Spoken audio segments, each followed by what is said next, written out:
आज हम बात करेंगे 2006 की फिल्म एक गुड ईयर के बारे में। ये कहानी है लंदन में रह रहे इन्वेस्टमेंट बैंकर मैक्स की, जिसे अपने चाचा से विरासत में एक बंगला और फार्म हाउस मिला और उसने बेचने के लिए फ्रांस जाने का फैसला किया। मैक्स ने बचपन में ही अपने माता पिता को एक कार एक्सीडेंट में खो दिया, जिसके बाद वो गर्मी की छुट्टियां बिताने के लिए अपने चाचा हेनरी के पास जाया करता था। फ्रांस के रहीसी इलाके में हेनरी के घर पर समय बिताकर मैक्स ने हेनरी से जिंदगी जीने के मायने सीखे और साथ ही छोटी छोटी चीजों की अहमियत के बारे में भी सीखने लगा। पर हेनरी के सिखाने के बावजूद मैक्स ईमानदारी की अहमियत नहीं सीख पाया और कुछ साल बाद लंदन में मैक्स एक बैंक मैनेजर बन गया, जो सक्सेसफुल तो है पर अब वो एक घमंडी आदमी है जो हर वक्त सिर्फ और सिर्फ अपने काम में डूबा रहता है। वो ना तो अपने साथ काम कर रहे लोगों की इज्जत करता है और ना ही दूसरे इन्वेस्टमेंट बैंकर्स को वो पसंद है। सिर्फ पैसा कमाना मैक्स का इकलौता शौक होता है। एक रात मैक्स के लिए फ्रांस से एक चिट्ठी आई जिसमें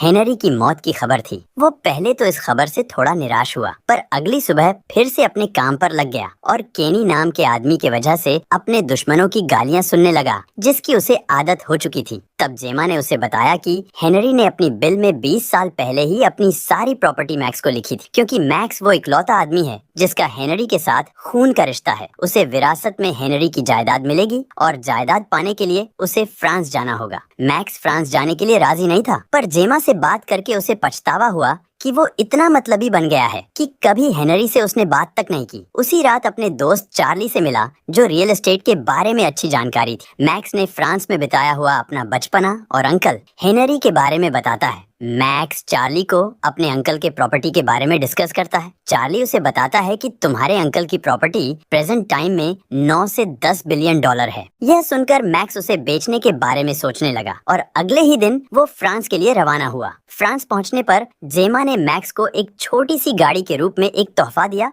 और मैक्स का काम संभालने का जिम्मा केनी ने उठाया। प्रोविंस के गलियों में मैक्स अपने अंकल का घर भूल गया और वो जीपीएस सिस्टम की मदद से सही रास्ता ढूंढने की कोशिश करने लगा। कई घंटे बाद आखिरकार उसे हेनरी का घर मिल ही गया। घर का हर को ना देखने के बाद मैक्स घर में गया, पर वहाँ उसे कोई नहीं मिला। सालों बाद उस घर को देखने पर मैक्स को अपना बचपन याद आने लगा और धीरे धीरे उसे अपना बिता हुआ अतीत और हेनरी के साथ बिताया हुआ वक्त उसे याद आया कि किस तरह खेलते हुए हेनरी ने उसे समझाया था कि जीतने से इंसान को कोई सीख नहीं मिलती और हार कर ही हमें अपनी गलतियों को सुधारने का मौका मिलता है। मैक्स जैसे ही खेतों में गया तो उसे फ्रांसिस नाम का एक आदमी मिला, जो सालों से वहाँ उस प्रॉपर्टी की देखरेख कर रहा है और उसके कुत्ते को मैक्स बिल्कुल पसंद नहीं आया। कुछ देर तक उससे बातें करने के बाद मैक्स घर में गया और हेनरी की बनाई हुई वाइन के मजे लेने लगा, पर ना तो उसे वाइन अच्छी लगी और ना ही अगली सुबह उसे घर में खाने को कुछ अच्छा मिला। उसे फ्रांसिस की पत्नी मिली, जिसे मैक्स को पिछली बार बचपन में देखा था और उसके लिए ब्रेकफास्ट बनाती है। और कुछ देर बाद जेमा ने बताया कि मैक्स के कारनामों की वजह से उनके बॉस पर सवाल उठ रहे हैं और वो उसी शाम मैक्स के साथ एक मीटिंग करना चाहता है। जिसके बाद मैक्स वहाँ से फौरन निकल गया और इस बीच चार्ली से फोन पर बात करने की वजह से उसने एक लड़की को बीच रास्ते में टक्कर मार दी, जिससे वह डिसबैलेंस होकर गिर गई। मैक्स हेनरी की वकील नेडेली से मिलकर उसे बताया कि वह इस प्रॉपर्टी को बेचना चाहता है, पर नेडेली जानती थी कि हेनरी ऐसा नहीं चाहता था, क्योंकि वह विनयार्ड ही फ्रांसिस और उसके परिवार का सहारा है, क्योंकि ये 20 साल से वही काम कर रहे हैं और ये उनके घर जैसा लगता है। और फ्रांसिस ने भी ना बेचने के लिए मैक्स से रिक्वेस्ट की। मैक्स को इस बात से पछतावा तो हुआ,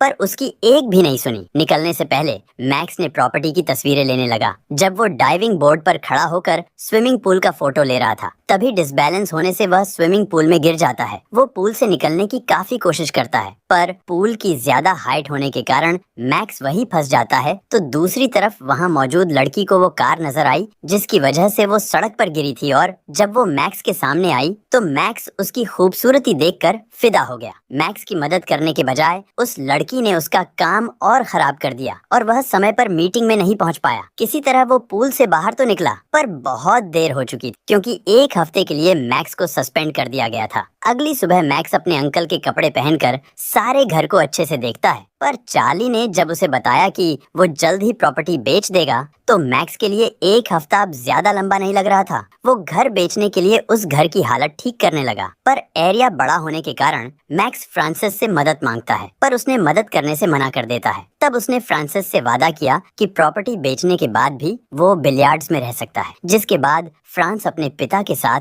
मैक्स की मदद करने लगा। घर की मरम्मत करते हुए फिर से मैक्स को अपना बचपन याद आने लगा और कुछ पलों के लिए उसे खुशी तो मिली। पर अगले दिन क्रिस्टीन नाम की एक लड़की उस घर में आ पहुंची और उसने बताया कि वो हेनरी की नाजायज बेटी है। क्रिस्टीन यूरोप के ट्रिप पर निकली थी और अपने पिता से जिंदगी में पहली बार मिलने आई थी, पर मैक्स ने उसे प्रॉपर्टी के बारे में कुछ नहीं बताया, सिर्फ हेनरी की मौत के बारे में ही बताया। इसके बाद मैक्स तुरंत अपने लॉयर नेडली से मिला। नेडली ने मैक्स को बताया कि फ्रेंच कानून के तहत क्रिस्टीन चाहे हेनरी की नाजायज औलाद क्यों ना हो, उसके जायदाद की हकदार वो अकेली है। नेडली की राय थी कि इस मामले को कोर्ट तक ना ले जाया जाए क्योंकि वो मैक्स के लिए अच्छा नहीं होगा। घर लौटते हुए मैक्स फैनी को देखता है जिसका एक कैफे होता है और मैक्स कार पार्क करके उससे मिलने के लिए जाता है। फैनी जो अपने कैफे में आए हुए कस्टमर को अटेंड कर रही होती है, जो मैक्स को देखकर बेहद नाराज होती है क्योंकि उसने अपनी गाड़ी से गिरा दिया था और उससे बेहद रुडली बात करती है और अपना लहंगा उठाकर अपनी थाई पर लगी चोट को भी दिखाती है जो मैक्स की वजह से लगी थी। अपनी बेइज्जती करवाकर मैक्स जब घर आता है तो फ्रांसिस घर की सफाई कर रहा होता है। मैक्स फैनी के बारे में पूछता है। फ्रांसिस उसे बताता है फैनी तलाकशुदा है, वह एक लड़के से शादी करने वाली थी,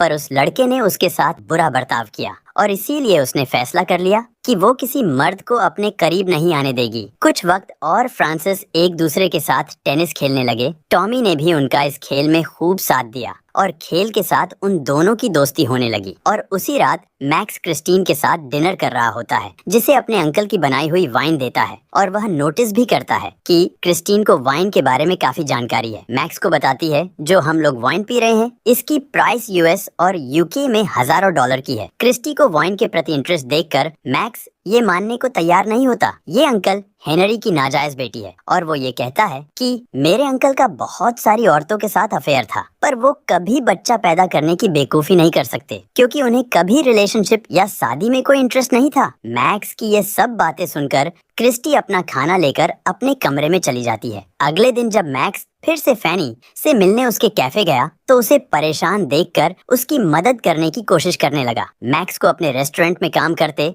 और कस्टमर को संभालते देख फैनी को वो पसंद आने लगा, पर काम खत्म होने के बाद जब मैक्स ने उससे बात करने की कोशिश की तो फैनी ने उससे बुरा बर्ताव किया। निराश होकर मैक्स बाहर तो गया पर उसने अब भी हार नहीं मानी और वही बाहर बैठ गया। जब फैनी कैफे बंद करके जा रही होती है तो मैक्स को बाहर बैठा देख उसके साथ डेट पर जाने के लिए मान गई। शाम को मैक्स फ्रांसिस के घर डिनर पर गया जहां फ्रांसिस के पिता फ्रांसिस की बनाई वाइन पीना नहीं चाहते थे। वो वही वाइन लेकर आए जो मैक्स और क्रिस्टीन ने पी थी और मैक्स को बताया गया कि ये वाइन सबसे बेहतरीन वाइन है, पर ये कोई नहीं जानता कि इस वाइन को कौन बनाता है। कुछ समय बाद शराब के नशे में मैक्स कहने लगा कि इस बात का कोई सबूत नहीं है कि क्रिस्टीन हेनरी की ही बेटी है और जवाब में क्रिस्टीन सिर्फ ये कहा कि वो अपने पिता के बारे में जानना चाहती थी और उसका कोई और इरादा नहीं। वो नशे में वहाँ से चली गई और जब मैक्स उसके पीछे गया तो उसे वह खेतों के बीच मिली। किसी तरह वो क्रिस्टिन को घर तक ले आया और क्रिस्टिन मैक्स से कहने लगी भले उसको अपना कजन ना माने पर वो उसके अंकल हेनरी की ही बेटी है और वो प्रॉपर्टी पर हक जमाने नहीं बल्कि वो अपने फादर का घर देखने आई थी क्योंकि वो बिना फादर की बड़ी हुई है। क्रिस्टिन को सुलाने के बाद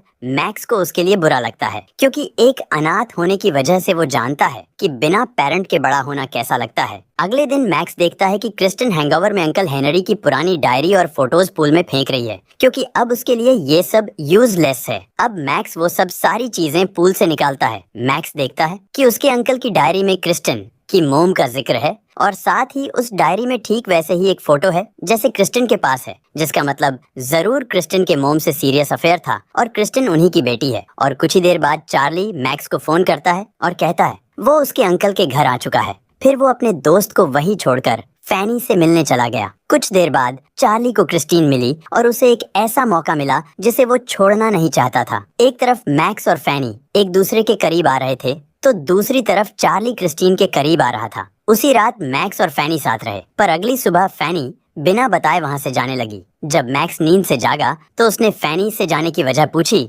और जवाब में फैनी ने कहा कि मैक्स अपना काम करके वापस लंदन जाने वाला है और इसलिए वो दोनों कभी एक साथ नहीं रह सकते। उसने कहा कि मैक्स की जिंदगी लंदन में और उसकी जिंदगी प्रोविंस में है। उसी दिन मैक्स ने चार्ली को बता दिया कि वो फैनी से बहुत प्यार करता है और वो शायद इस घर को बेचना नहीं चाहता। चार्ली के जवाब से मैक्स को समझ आया कि उसने अपनी जिंदगी पैसे कमाने में ही बीता दी और ना तो उसे कोई आराम मिला और ना ही कोई खुशी। विनयार्ड में कुछ समय बिताने के बाद फ्रांसिस उसके सामने आया और उसने बताया कि विनयार्ड इंस्पेक्टर को उसने पैसे दिए थे और उससे कहा था कि वो मैक्स से कहे कि ये मिट्टी खराब है, ताकि खराब मिट्टी के बारे में सुनकर मैक्स इस प्रॉपर्टी को ना बेचे। उसने ये भी बताया कि प्रोविंस की सबसे महंगी और बेहतरीन वाइन हेनरी और मैक्स ने खुद बनाई थी, पर आज तक हेनरी ने ये बात मैक्स को नहीं बताई। उसने कहा कि हेनरी कभी अपनी जमीन मैक्स को देना नहीं चाहता था क्योंकि मैक्स एक मतलबी आदमी बन गया था, पर यह बात वह अपनी बिल में लिख नहीं पाया। जब मैक्स ने बताया कि वह जमीन बेचने वाला है तो फ्रांसिस ने कहा कि उसने जमीन नहीं, अपने अंकल की आत्मा को बेचना चाहा है जो मैक्स से बेहद प्यार करते थे। अगली सुबह क्रिस्टीन घर से निकलने लगी। इससे पहले कि वो वहाँ से चली जाती, मैक्स ने उसे किताब दी और अलविदा कहकर वहाँ से चला गया। उस किताब में हेनरी की आखिरी चिट्ठी थी जिसमें उसने क्रिस्टीन के बारे में लिखा था और यह भी लिखा था कि वो चाहता है मैक्स क्रिस्टीन को ढूंढकर उसकी सारी प्रॉपर्टी दे दे। सच तो ये था कि हेनरी के नाम से वो चिट्ठी मैक्स ने ही लिखी थी ताकि क्रिस्टीन को उसका हक दे दे और बिना जमीन बेचे वो लंदन चला गया। और जेमा ने अपने सामने एक बदला हुआ मैक्स को देखा। मैक्स को उसके बॉस नाइजेल ने अपने पास बुलाया और उस पर चिल्लाने लगा। नाइजेल के आसपास की खोखली दुनिया को देखकर मैक्स को एहसास हुआ कि उसकी नाइजेल की तरह बनने की कोशिश हमेशा से उसकी एक गलती थी। मैक्स को उस दिन याद आया कि वो बचपन में फैनी से मिला था जब हेनरी और फैनी की माँ एक दूसरे के दोस्त थे। फैनी तब से ही मैक्स को पसंद करती थी और उसने उसके कान में कुछ कहा था जो मैक्स को अब याद आ गया है। अंत में अपनी नौकरी छोड़कर और लंदन का अपना घर बेचकर मैक्स प्रोविंस वापस चला गया और उसे अपने सामने देखकर फैनी बहुत खुश हुई। मैक्स ने उसे माफी मांगी और कहा कि वो फैनी से शादी करना चाहता है और यही प्रोविंस में रहना चाहता है। उसने फैनी से वो बात कही जो बचपन में फैनी ने उसके कान में कही थी और मैक्स वही इंसान फिर से बन गया जिसे उसने खो दिया था। क्रिस्टीन और मैक्स दोनों ही उस घर में रहने लगे और वाइन का काम क्रिस्टीन संभालने लगी। फैनी और मैक्स ने एक दूसरे से शादी कर ली। आखिरकार मैक्स को खुश देखकर हर कोई खुश हुआ और ये मूवी यहीं पर खत्म हो जाती है।